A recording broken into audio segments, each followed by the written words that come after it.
ఉగ్రదాడి నేపథ్యంలో పాకిస్తాన్ అభ్యర్థన మేరకే ఐక్యరాజ్యసమితి భద్రతా మండలి ఓ క్లోజ్ డోర్ సమావేశం నిర్వహించింది.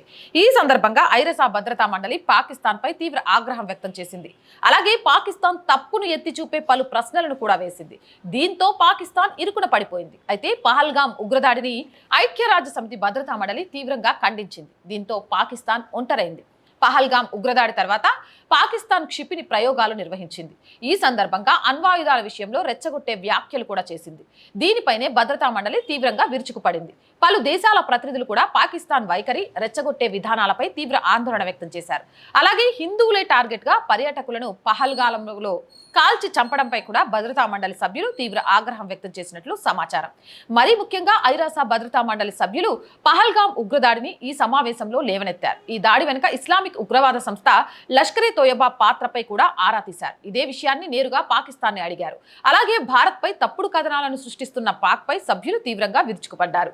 ద్వైపాక్షికంగా సమస్యను పరిష్కరించుకోవాలని భద్రతా మండలి పాకిస్తాన్ కి సూచించింది.